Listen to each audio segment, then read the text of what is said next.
in business. So, how to get started para magiging member ka sa InfoByte? So, madali lang. Introduce, kunwari na napasok ka na at saka na member ka na, introduce the program and enroll your family or your friends. Okay? So, meron tayong dalawang reward system. Two powerful reward tracking system use. Ano yan? Itong binary reward system. Ang binary kasi is unlimited depth, palalim. Kasi yung binary, dalawa lang yan. Sa left side mo at saka right side. So, palalim at saka kumikita ka ng pera. Later, i-explain ko rin sa iyo kung paano kumikita si binary reward system. So, isang bisis ka lang magbayad, 22 USDT, unlimited lifetime membership ka na at saka eligible ka sa reward program. Now, dito sa Unilevel, ito rin yung pangalawang reward system natin sa Unilevel. Unlimited with. So, ibig sabihin, the more na magdala ka ng tao na masama sa program, mas more ang kikitain mo. Mas more. Pangpagana ito sa mga nagseryoso talaga sa program. Okay? So, ito, sa second and most lucrative reward program if active. Now, sa Unilevel, pag mag-enroll ka, automatically ma-enroll ka rin sa Unilevel. May produkto ka na, pero inactive pa to. After 1 month, si system, kasi may reward ka, di ba? Si system, mag-deduct lang ng $10 per month. Auto-deduct from your e-wallet. So, i-deduct niya ng $10. Okay? So, ganito ipapakita ko sa inyo. Binary reward system. Team sales bonus. Kunwari, nandyan ka. Kasi binary lang siya. Meron kang Team A at saka Team B. So, dito sa isa, Team A, every registration na under dito sa left, papasok ka, meron siyang tinatawag na point value.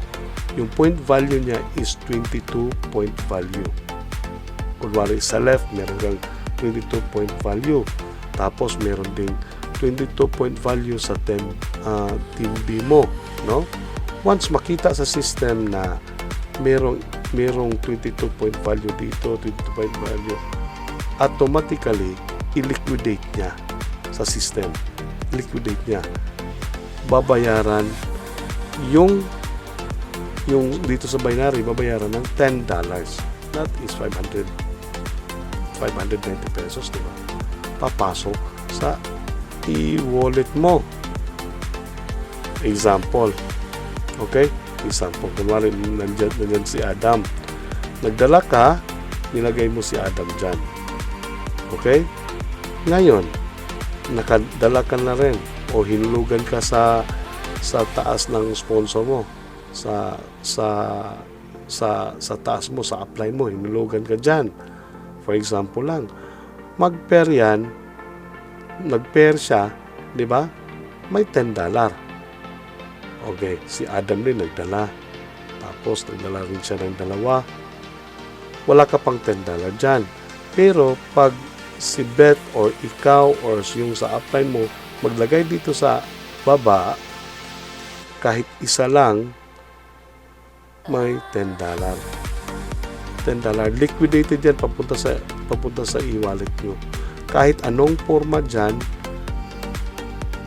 automatic may $10 ka. Kahit late o may $10 ka. Papasok yan sa e-wallet mo. The same day, kung magkano yung nakuha mo mga napasok dyan. Kasi unlimited to. Tingnan mo, rarami at saka rarami yan. So, So, i-liquidate niya. Pag liquidate niya, papasok sa e-wallet mo. In the next day, ipasok na yan doon sa MetaMask wallet mo. Pwede mo nang gawing cash. I-exchange mo yan kung ang daming mga exchanges, P2P, peer-to-peer, or maraming magpapalit, marami sa Binance, sa Bybit, sa coin.ph, marami. So hindi ka kung paano mag-withdraw. Napakadaling i-withdraw yung pera na reward. Okay? So, pero meron tayong safety net. Malulugi naman sa company pag walang safety net. Ang rarami na doon tapos wala tayong safety net.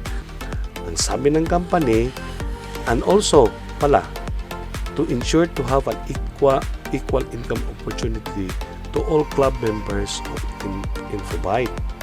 No?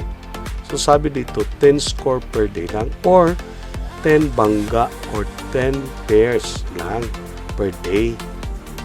So, kasi $10, pag $10 times 10 score, so you will earn $100 per day in that particular account. Or 70 score per week.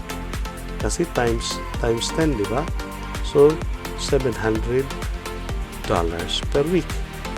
Or 300 score per month. Or $3,000 per month.